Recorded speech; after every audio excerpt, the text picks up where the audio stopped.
우리가 진사 나누겠습니다. 일주일 동안 애쓰셨습니다. 네, 은혜 받고 돌아갑시다. 예, 이 시간에는 사도행전 1장 3절 말씀 읽었습니다.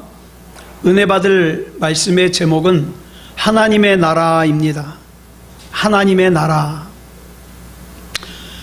만약에 여러분들이 이 땅에서 살 수 있는 시간이 앞으로 한 달 또는 두 달밖에 남지 않았다면 여러분은 그 시간을 누구와 같이 보내고 싶으십니까? 또 무슨 일을 하고 싶으십니까? 모르긴 몰라도 가장 소중한 사람과 함께 보내고 싶을 것이고, 평소에 같이 있고 싶었지만 바빠가지고 만날 수 없었던 그런 사람과 같이 있고 싶을 거예요. 또 평소에 가장 중요하게 생각했던 일, 하고 싶었던 일, 그거 할 겁니다. 그거를 흔히 뭐라 그러냐? 버킷리스트라 그러죠. 여러분, 갈라디아서 4장 4절을 보면 이렇게 말씀하고 있어요. 시작. 때가 차매 하나님이 그 아들을 보내사 여자에게서 나게 하시고. 여기 때가 차매라는 말은요, 무슨 뜻이냐면 가장 완벽한 때란 뜻이에요. 가장 완벽한 때. 즉 예수님께서 이 땅에 오신 것은 대충 우연한 때에 오신 게 아니라 가장 완벽한 때에 오셨어요. 예수님께서는 가장 완벽한 때에 오셨고, 가장 완벽한 때에 십자가에서 죽으셨고, 가장 완벽한 때에 부활하셨습니다. 이렇게 부활하신 예수님께서 승천하시기까지 약 40일 동안을 이 땅에 계셨는데, 예수님께서도 아셔요. 승천하실 때까지 앞으로 이 땅에 있을 시간이 40일밖에 없다는 거. 그러면 어찌 보면 부활하신 예수님에게 있어서 승천하실 때까지의 40일은 예수님께서 이 땅에서 지낼 수 있는 마지막 기회예요. 마지막 시간이에요. 그러므로 이 시간 동안 예수님께서 누굴 만나셨는지, 누구와 함께 계셨는지, 이걸 보면은 예수님께서 누굴 가장 귀하게 여기셨구나, 가장 사랑했구나, 이걸 알 수 있겠죠. 또 예수님께서 하신 일을 보면 예수님께서 무슨 일을 가장 중요하게 여기셨구나, 그걸 알 수가 있겠죠. 자, 그러면 예수님께서 부활하신 후에 승천하실 때까지 40일 동안 누구와 함께 있었습니까? 성경에 보니까 제자들과만 같이 있었어요.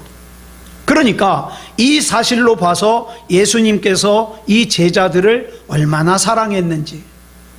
비록 이 제자들은 순간적으로 겁나서 예수님을 모른다고 부인하고 예수님을 저주까지 했었지만, 그렇지만 예수님은 이 제자들이 가장 사랑스러웠어요. 그래서 같이 있고 싶었어요. 더 흥미로운 것은 그 40일 동안 가장 소중하게 여기는 제자들에게 예수님께서 가장 하시고 싶었던 일을 하시는데, 그것이 뭐냐? 오늘 본문 말씀이에요. 사도행전 1장 3절 같이 보겠습니다. 시작. 그가 고난받으신 후에 또한 그들에게 확실한 많은 증거로 친히 살아계심을 나타내사 40일 동안 그들에게 보이시며 하나님 나라의 일을 말씀하시니라. 이 말씀으로 봐서 예수님께서 가장 하시고 싶었던 중요한 일이 뭐라는 거예요? 하나님 나라의 일을 말씀하시는 거예요. 이게 중요해요. 우리가 예수 믿어서 부자 되는 것도 중요하고, 예수 믿어서 병 고치는 것도 중요하고, 예수 믿어서 잘 사는 것도 중요한데, 더 중요한 게 뭐냐? 하나님 나라를 알아야 돼요. 하나님 나라. 그러므로 예수님께서 하나님 나라의 일을 말씀하시는 것을 얼마나 중요하게 여기셨는지 우리는 성경을 보면 알 수 있습니다. 그러면 이렇게 생각할지 몰라요. 예수님께서 하나님 나라의 일을 말씀하시고 가르치시기에 그러면 공생의 기간에 이 3년이 부족했나? 그래서 예수님께서 부활하시고 승천하실 때까지 그 40일마저도 하나님의 나라의 일을 말씀하셨을까? 아니요. 전혀 그렇지 않습니다. 마가복음 1장 15절을 보면 예수님께서 공생애를 시작하시면서 제일 첫 번째로 하신 말씀이 나오는데 그 말씀의 주제가 하나님 나라예요. 같이 읽어볼까요? 시작. 이르시되 때가 찼고 하나님의 나라가 가까이 왔으니 회개하고 복음을 믿으라 하시더라.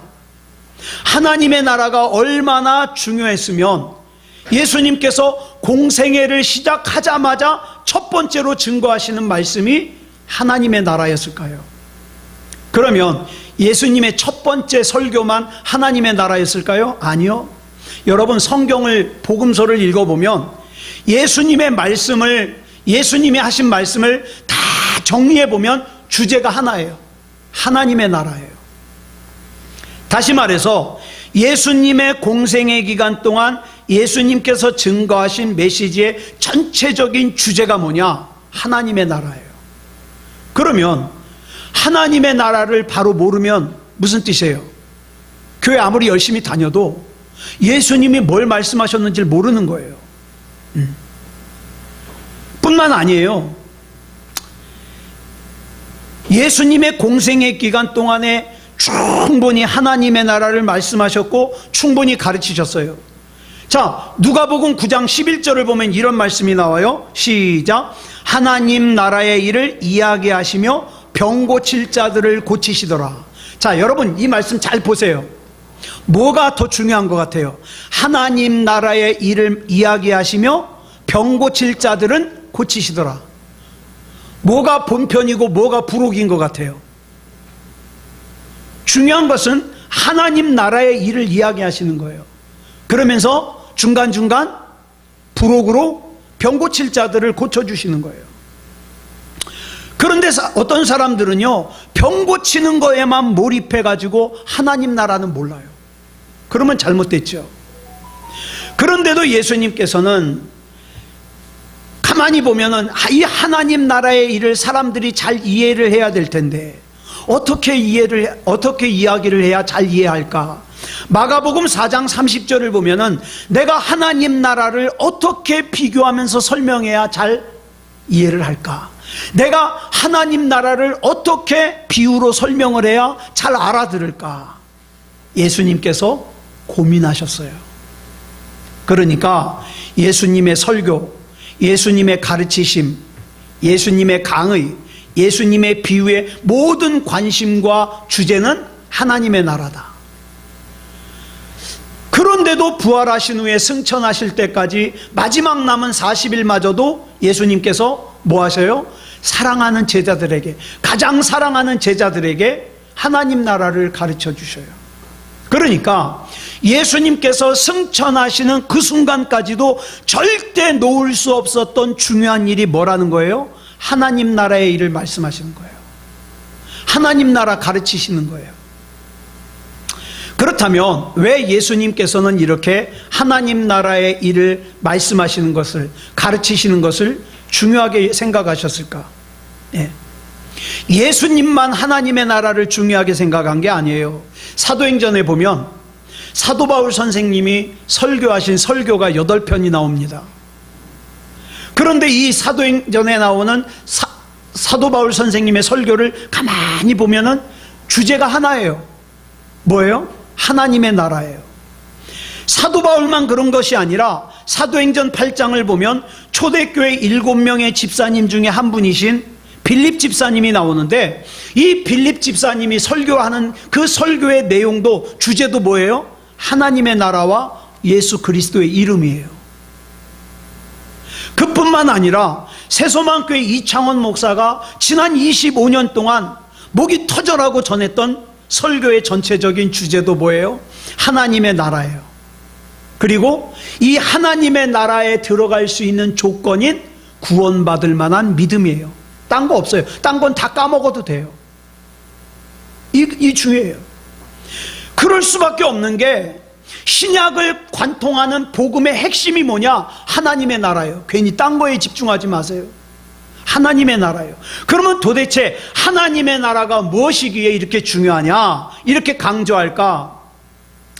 이 당시 예수님의 제자들에게는 하나님의 나라에 대한 오해가 있었어요. 그 오해를 오늘날에도 많은 사람들이 하고 있어요. 여러분, 신약 성경에 보면 하나님의 나라라는 단어가 141번 나와요. 141번. 그 중에 사복음서인 마태복음, 마가복음, 누가복음, 요한복음에만 113번 나와요.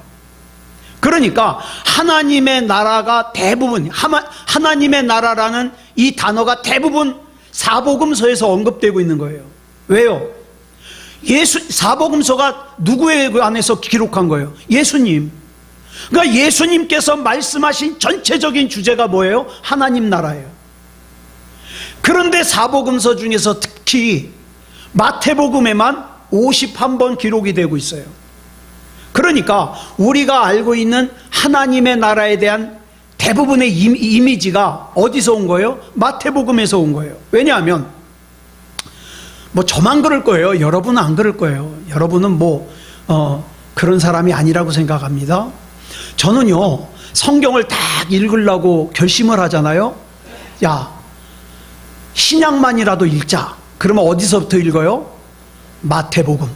마태복음은 완전하게 다 읽어요. 처음부터 끝까지. 그러다가 중간에 시들시들해져요. 아, 새해가 됐어요. 이래서는 안 되겠다. 내가 구약부터 처음부터 끝까지 읽어야지. 어디서부터 읽어요? 창세기부터 읽어요.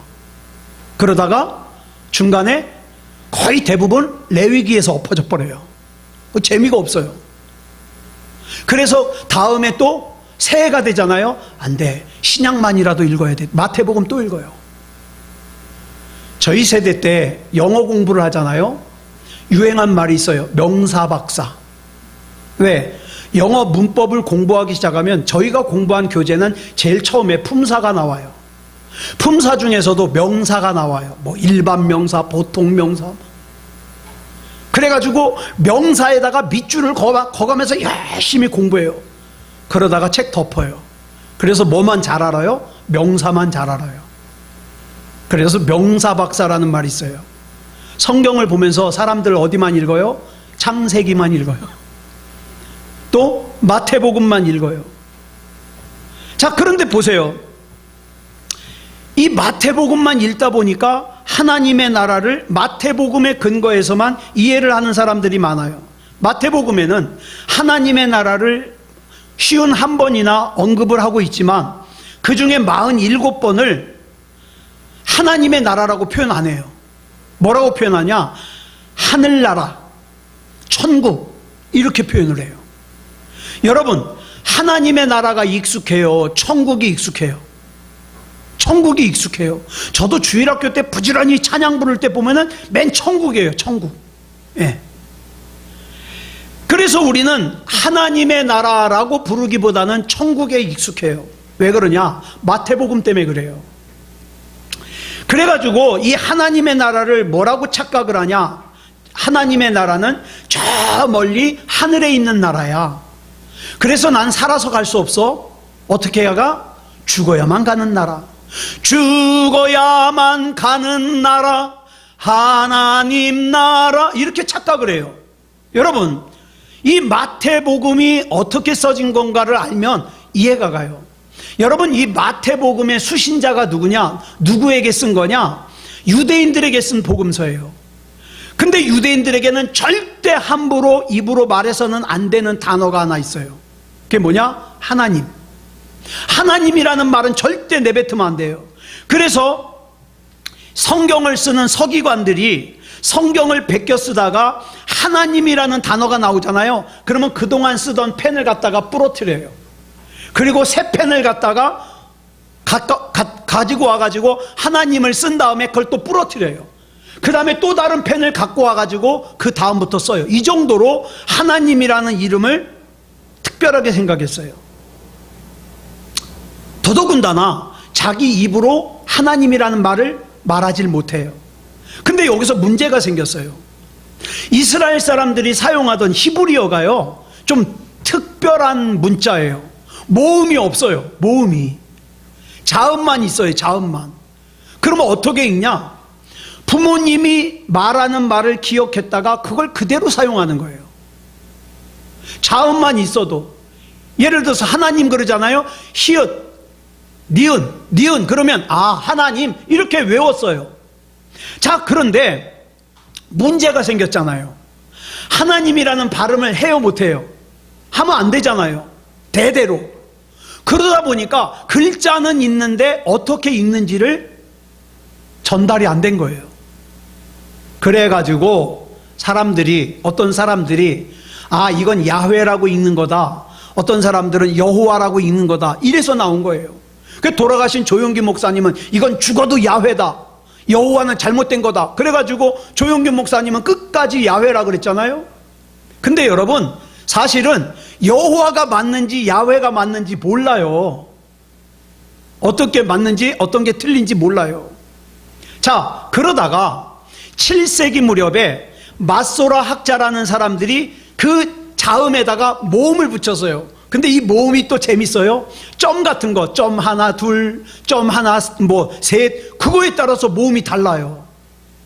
그래가지고 웃기는 말로 파리가 똥 싸놓고 가면 성경 내용이 바뀐다는 말이 그래서 나온 거예요. 점 하나에 확 소리가 달라지니까. 자, 그런데 보세요. 모음이 없이 자음만 있는 히브리어로 하나님을 써놓긴 했는데 오랜 시간 동안 하나님을 발음을 하지 않다 보니까 하나님을 어떻게 발음하는지를 까먹어버린 거예요. 자, 그런데 보세요. 마태복음은 수신자가 누구예요? 하나님이라는 단어를 쓸 수 없는 유대인들이에요. 그래가지고 하나님이라는 단어 대신에 다른 단어를 대신 썼는데 그게 뭐냐? 하늘이에요. 하늘. 하늘나라. 이것이 한자어로 번역이 되면서 천국이 된 거예요. 반면에 마가복음은 수신자가 누구냐? 로마에 있는 그리스도인들이에요. 여기는 하나님 맘대로 써도 돼요. 또 누가복음은 헬라에 있는 그리스도인들에게 써보낸 복음서예요. 여기도 하나님 맘대로 써도 돼요. 요한복음은 헬라인, 로마인, 유대인 상관없이 모든 사람에게 보낸 거니까 여기 써도 돼요. 유독 마태복음에는 하나님을 쓰면 안 돼요. 그래서 하나님 나라 대신에 들어간 단어가 가장 많이 쓰인 곳이 어디냐? 마태복음이에요. 그래서 마태가 유대인들에게 써보낸 편지에서 하나님 나라를 설명을 해야 되겠는데 하나님이라는 단어를 쓸 수가 없으니까 뭐라고 쓴 거예요? 하늘. 하늘나라. 천국. 그러니까 여러분, 마태복음에 나오는 하늘나라는 하늘에만 있는 나라가 아니에요. 네? 죽어야만 갈 수 있는 나라가 아니에요. 그러면 도대체 하나님의 나라는 어디 있는 거예요? 중요하죠? 궁금하잖아요. 근데 성경에 보니까 고맙게도 바리새인들이 예수님께 이 질문을 했어요. 누가복음 17장 20절로 21절을 보니까 바리새인들이 예수님께 이렇게 질문해요. 줄친 것만 시작. 하나님의 나라가 어느 때에 임하나이까? 예수님, 도대체 하나님의 나라가 어느 때 임합니까? 그랬더니 예수님이 이렇게 대답하시죠. 줄친 것만 시작. 하나님의 나라는 볼 수 있게 임하는 것이 아니요 또 여기 있다 저기 있다고도 못하리니. 그 다음 구절이 놀라워요. 시작. 하나님의 나라는 너희 안에 있느니라. 여기 나오는 너희 안에라는 헬라어는 두 가지로 번역이 돼요. 개정 성경에는 너희 안에라고 번역되어 있는데 다른 번역 성경 보면 너희 중에, 너희 가운데 이렇게 번역되어 있어요. 예수님의 이 말씀은 바리새인들 뿐만 아니라 예수님의 제자들마저도 깜짝 놀랄 대답이에요. 이제까지 하늘나라는 저 하늘에 있는 줄 알았는데 내 안에 있대요. 내 안에. 자, 그러면 여기서 예수님께서 말씀하시는 하나님의 나라가 이미 우리 안에 임해 있다는 건 무슨 뜻일까요? 예수님께서 공생애를 시작하시면서 첫 번째 하신 말씀이 마태복음 3장 2절에 나오잖아요. 줄친 것만 이게 왜 안 가냐?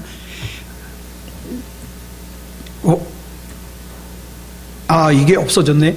자, 마태복음 3장 2절에 보면 이런 말씀이 나와요. 회개하라, 천국이 가까이 왔느니라. 천국이 가까이 왔느니라. 그리고 아까 우리가 읽은 누가복음 17장 21절에 보면 하나님의 나라는 너희 안에 있느니라 이렇게 말씀하셨어요. 자, 하나님의 나라가 뭐예요? 하나님의 주권이 다스리는 곳이에요.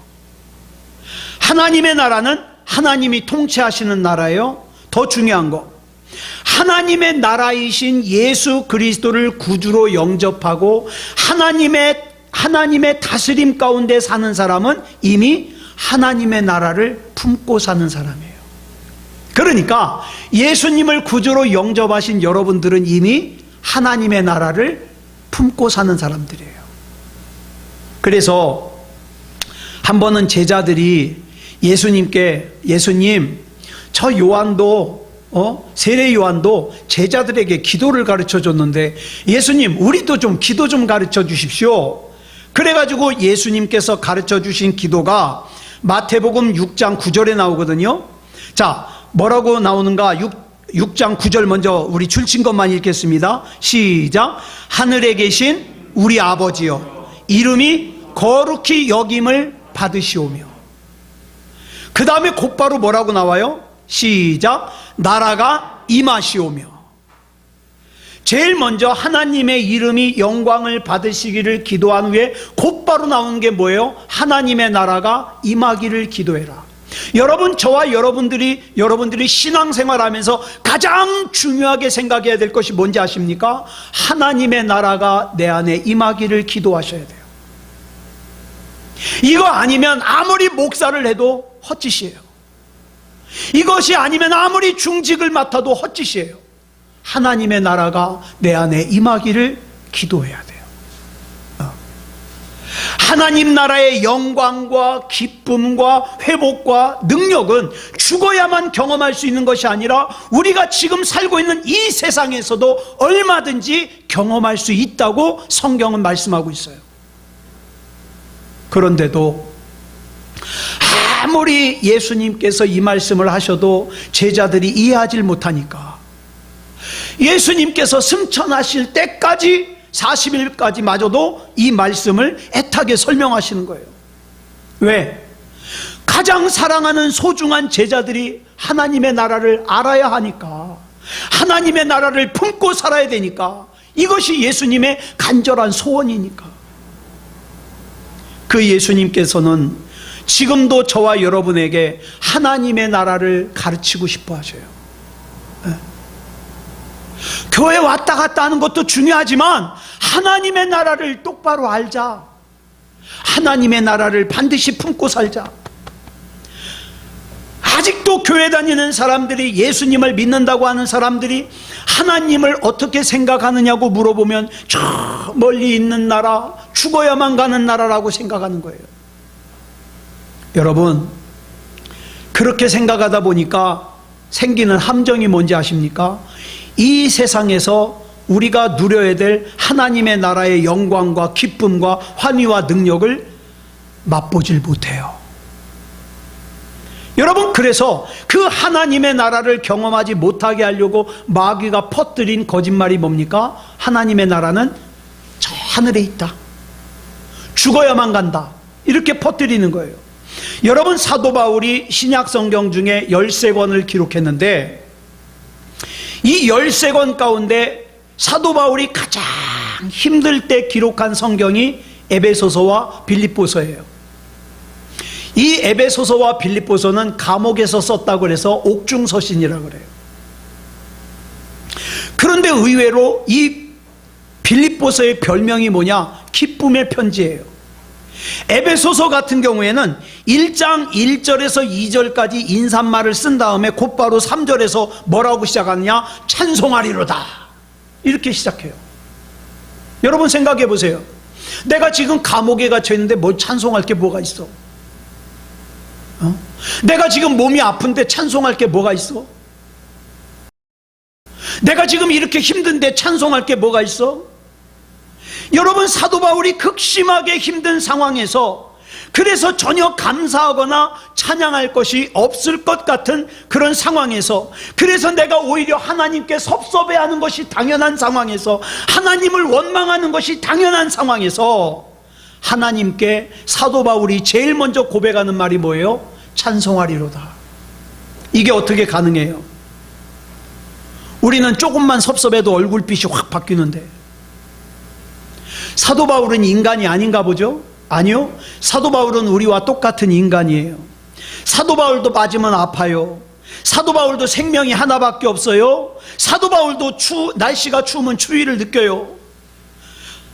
밥을 안 먹으면 배고파요. 고통스러워요. 그런데 그렇게 우리와 똑같은 사도 바울이 어떻게 이런 상황에서도 뒤로 나자빠지지 않고 하나님을 원망하지 않고 하나님을 감사할 수 있었을까요? 이게 어떻게 가능할까요?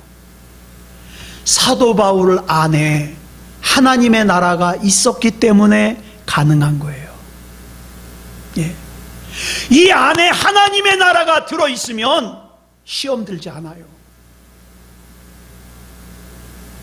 우리가 나중에 하나님 앞에 갔을 때 아마 이런 모습 많이 볼 거예요. 하나님, 제가 세상에 있을 때 하나님께서 맡겨주신 사명 감당하느라고 얼마나 힘들었는지 아세요? 내가 예수 믿는다는 것 때문에 자존심 상하는 일을 얼마나 많이 당했는지 아세요? 하나님, 내가 힘들 때 하나님 앞에 응답해달라고 그렇게 간절하게 기도했는데도 하나님께서 응답 안 해주셔가지고 내가 얼마나 하나님께 섭섭했는지 아세요?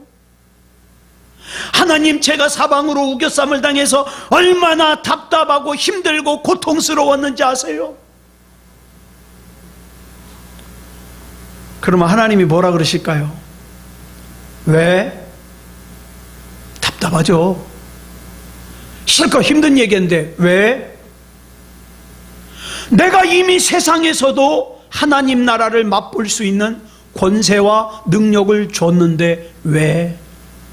내가 하나님 안 바라보니까, 내가 하나님 못 믿으니까.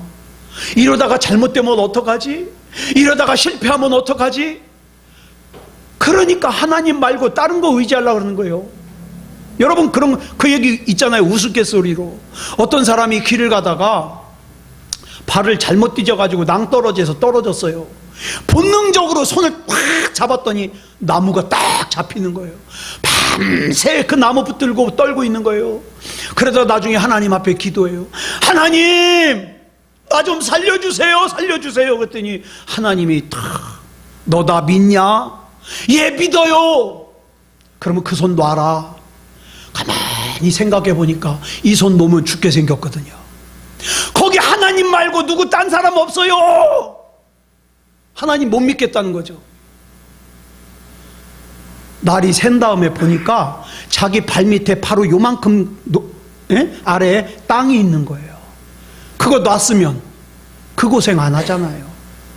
여러분, 우스갯소리로 하는 말인데 우리가 그럴 때가 너무 많아요. 내가 기도는 하는데 하나님 못 믿겠어. 예? 하나님이 이 돈 문제 해결해 주실까? 하나님께서 이 건강 문제 해결해 주실까? 거기 하나님 말고 다른 누구 나 좀 도와줄 사람 없습니까? 이럴 때가 많다고요. 하나님 못 믿는 거죠.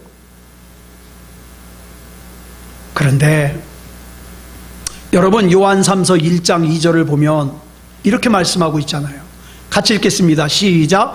사랑하는 자여, 내 영혼이 잘됨 같이 내가 범사에 잘되고 강건하기를 내가 간구하노라. 여기 보면은 우리가 이 세상을 살면서 건강하게 살고 하는 일마다 잘 될 수 있는 방법이 나와요. 그 방법이 뭐냐? 먼저 내 영혼이 잘 되는 거예요. 여러분, 내 영혼이 잘 되는 길부터 찾으시기 바랍니다. 내 영혼이 잘 되려면 어떻게 해야 돼요? 하나님과 친하게 지내야 돼요. 하나님과 친하게 지내려면 어떻게 해야 됩니까? 예배가 살아있고 기도가 살아있고 찬양이 살아있는 삶을 살아야 돼요. 예. 그 외에 다른 방법으로 살 수 있다면 그렇게 살아보세요. 예수님께서는 하나님의 나라가 이미 우리 안에 임했다고 말씀하셔요.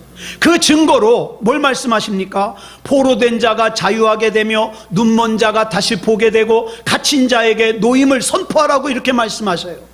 즉 이미 예수 그리스도를 구주로 영접한 우리에게는 하나님의 나라가 임했고, 하나님의 나라가 임한 우리 안에는 포로된 자를 자유하게 하고 눈먼 자가 다시 볼 수 있게 하고 갇힌 자를 풀어줄 수 있는 하나님 나라의 권세와 능력이 이미 임했다는 거예요. 믿어지십니까? 그러면 예수님의 이름으로 선포하세요.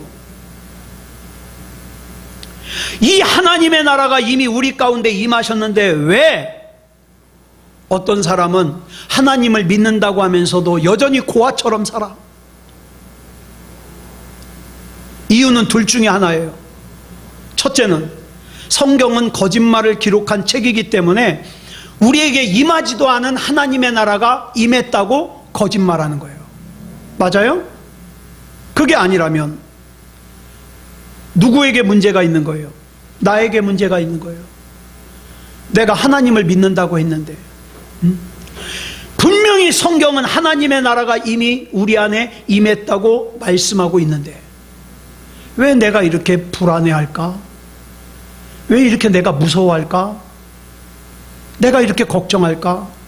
그러므로 우리가 하나님의 말씀을 기록한 이 성경이 거짓말이 아니라고 믿는다면 하나님의 나라가 이미 우리 안에 임했다는 이 사실을 믿으시기 바랍니다. 그러면 하나님의 나라가 이미 우리 안에 임한 증거를 성경이 어떻게 설명하고 있는가 봐야 되잖아요. 마태복음 12장 28절 보겠습니다. 시작. 그러나 내가 하나님의 성령을 힘입어 귀신을 쫓아내는 것이면 하나님의 나라가 이미 너희에게 임하였느니라. 내 안에 하나님의 나라가 임했는지 임하지 않았는지, 우리 교회 안에 하나님의 나라가 임했는지 임하지 않았는지 어떻게 알 수 있어요? 성령을 힘입어 귀신을 쫓아내는 것으로 알 수 있다 그랬어요. 그러니까 기억하세요. 여러분 약한 모습 가지는 거 정상이 아닙니다.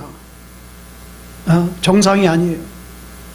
내가 하나님의 성령을 힘입어 더러운 귀신을, 악한 귀신을 쫓아내는 것이면 그것이 바로 하나님의 나라가 내 안에 임했다는 증거라는 거예요. 다시 말해서 내 안에서 또 교회 안에서 더러운 귀신, 악한 귀신으로 인하여 일어나는 더러운 일들, 악한 일들,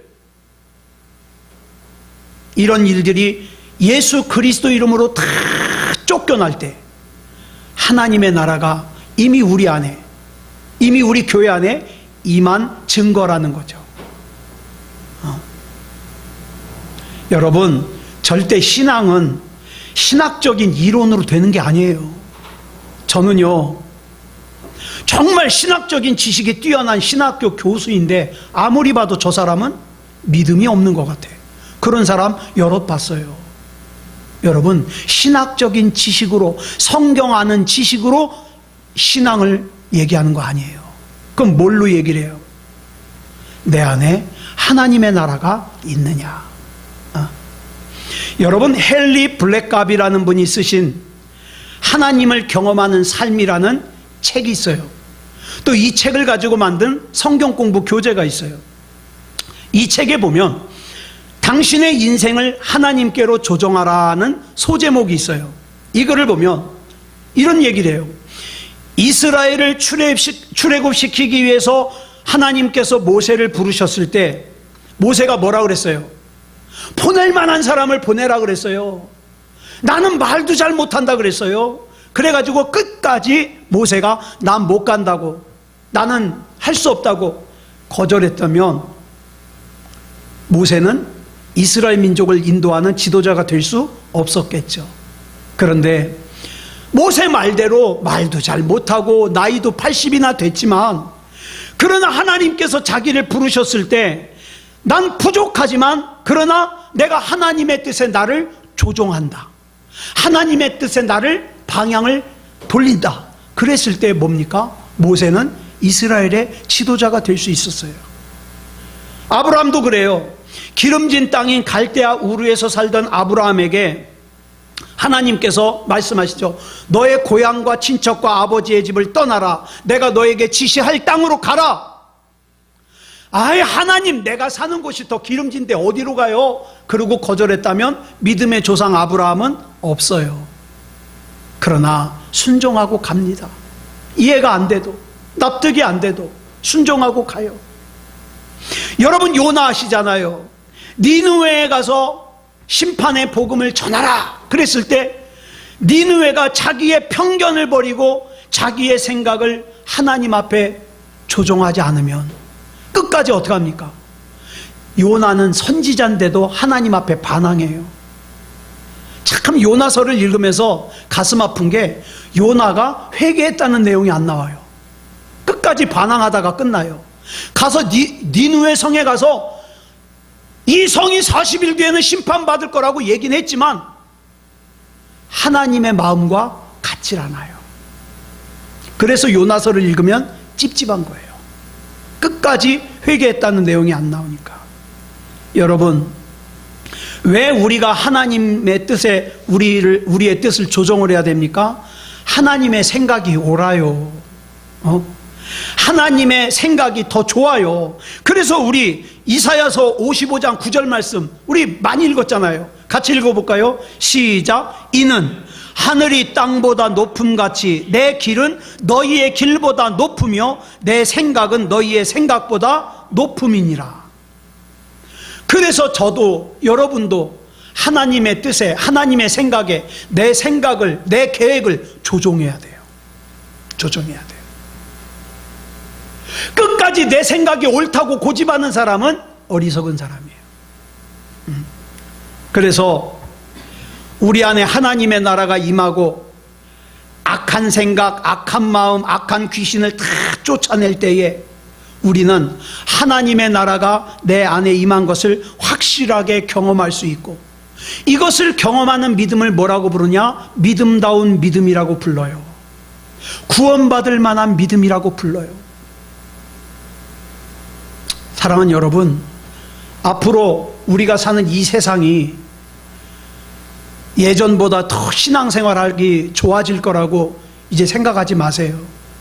이젠 점점 이렇게 더 신앙생활하기가 어려워질 것이고, 이 과정이 뭡니까? 진짜 믿음을 골라내는 과정이에요. 진짜 믿음. 어설프게 교회에 왔다 갔다 했던 사람들은 다 떨어져 나가요 이제. 네. 그래서 우리 새소망교회가 존재하는 그 순간까지 우리 새소망교회는 뭡니까?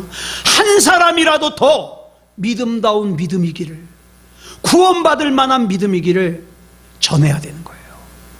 네. 이것이 먼저 구원받은 저와 여러분의 사명입니다. 기도하겠습니다. 사랑의 아버지 하나님, 감사합니다. 하나님의 은혜 가운데 이 시간 하나님의 나라를 살펴볼 수 있음을 감사합니다. 성경을 보니 예수님께서 하나님의 나라요, 그 예수님께서 내 안에 임재하고 계시니 이미 하나님의 나라가 내 안에 임한 것을 믿습니다. 이제 우리는 그 하나님의 나라의 권세와 능력으로 예수 그리스도 이름으로 명령하고 선포합니다. 내가 약한 상태에 사로잡혀 있는 것은 정상이 아님을 고백합니다. 예수 그리스도 이름으로 불법적으로 들어온 연약한 것들이 떠나가기를 선포합니다. 하나님, 붙잡아 주시고 역사해 주시고 책임져 주시옵소서. 모든 것을 우리 주님 앞에 맡겨드리오며 그리스도 예수님의 이름으로 간절히 기도드렸사옵나이다. 아멘.